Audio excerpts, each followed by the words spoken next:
నువ్వు అడిగే స్టైల్కి చిన్న కన్ఫ్యూజ్ కూడా అయ్యాను. కానీ ఇప్పుడు నేను చెప్పేది సీరియస్గా విను. నువ్వు కన్ఫ్యూజ్ అవ్వకు.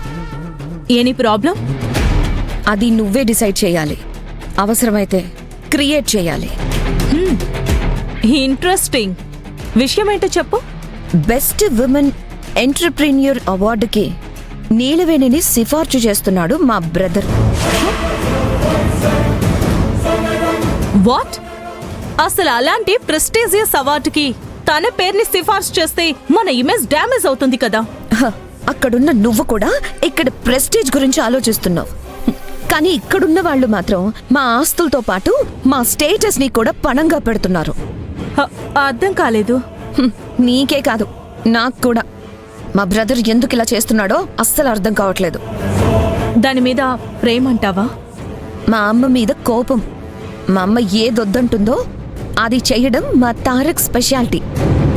హైసి, సరే. అయినా ఈ అవార్డు వస్తే వస్తుందేమో కానీ దానికంటే ముందు తను ఊహించలేని షాక్ ని నేనిస్తాను. అదెలా? నువ్వే చూస్తావు కదా 2 రోజుల్లో ఏం జరగబోతుందో. ఏం చెయ్యాలనుకుంటున్నావు? చెప్పను. కొన్ని పనులు పూర్తయ్యాకే బాగుంటాయి. నువ్వేం చేస్తావో ఏమో కానీ మా అమ్మకి మాత్రం ఇబ్బంది రాకుండా చూసుకో. ఆంటీకి నేనెప్పుడు ఫేవర్ గానే ఉంటాను. నువ్వేం వరీ అవ్వకు. బాయ్.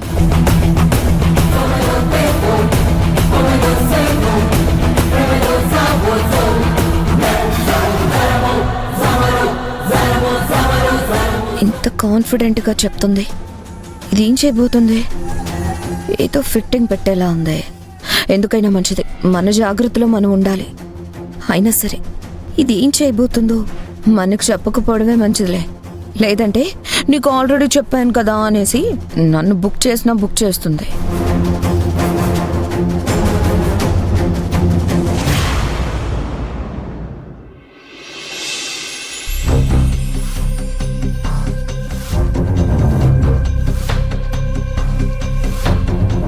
ఏం కావాలమ్మగారు? నేనేం కావాలన్నా నువ్వు వెంటనే రెడీ చేసి ఇవ్వలే.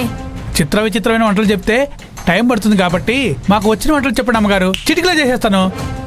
బోరింగ్ కుక్టేష్, నీ వంటలు తినలేం. పోనీ నీలవేణమ్మని కేకేయమంటారా? అక్కర్లేదు. మా అన్నయ్య నన్నే వండుకొని తినమన్నాడు కదా. కాసేపు ఆగితే అందరూ భోంచేస్తారు కదమ్మా. ఈ లోపు మీకు కావాల్సింది చెప్పండి, చేసి పెడతాను. అయినా నేనెంతసేపు వెయిట్ చేయాలో నువ్వు చెప్పడం ఏంటి? నాకు ఆకలేసినప్పుడు నేను తింటాను, నచ్చకపోతే వదిలేస్తాను. నోరు మూసుకొని నీ పనేదో నువ్వు చూసుకో. వంట చేసి పెడతానన్నా వినరు. ఈ నీలవేణి వల్ల పని వాళ్ళకు కూడా మా గురించి మాట్లాడుకోవడం ఎక్కువైపోయింది. నీకు ప్రతిరోజు నీలవేణినే వండి పెట్టాలా? ఏ నువ్వు వండుకోలేవా? ఇక నుండి నీకు నచ్చింది నువ్వు చేసుకుని తినడమే కాదు, నలుగురికి వండి పెట్టాలి.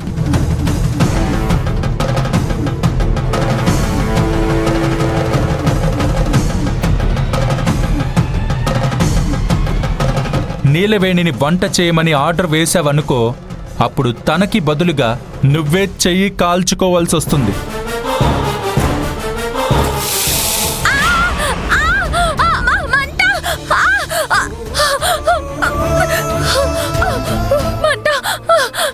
ఏమైంది అమ్మాయి గారు?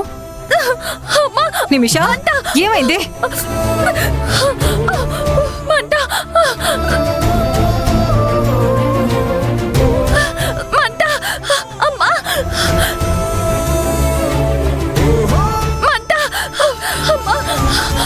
చెయ్యి కాలినట్టుంది. ఒక్క నిమిషం ఉండండి.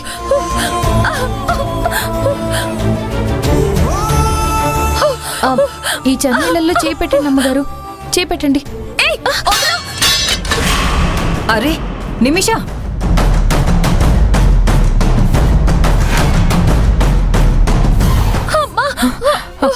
అయ్యో అమ్మగారు, అయ్యో నిమిష, జాగ్రత్త. నీ చేతి మంట తగ్గాలని నీ చెయ్యిని నీళ్లలో పెట్టించబోతే అలా చేదరించుకుంటావేంటి నిమిష? అసలు నువ్వెందుకు వచ్చావే ఇక్కడికి? నీకేమైనా కావాలంటే కుక్ టేస్ట్ చేసి పెడతాడు కదా. తన వంటలు నాకు నచ్చవు. పోనీ నీలవేణికైనా చెప్పాల్సింది. నీలవేణి వండనని చెప్పేసింది కదా, ఇక నేను ఎలా అడుగుతాను? అందుకే నా పాటలు ఏవో నేను పడ్డాను.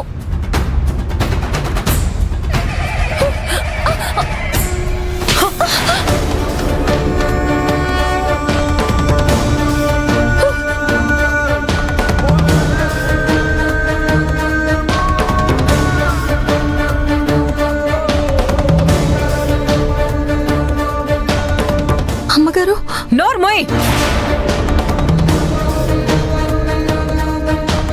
నా కూతురు వండమని అడిగితే నువ్వు వండనని తలెగరేసావా?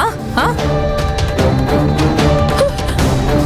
నువ్వేమైనా ఈ ఇంటికి యజమానురాల్ని అనుకుంటున్నావా, లేకపోతే నీ ఇష్టం వచ్చినట్టు చేసుకునేంత హక్కు సంపాదించుకున్నాను అనుకున్నావా? అయ్యో, నేను అలా అనుకోలేదు అమ్మగారు.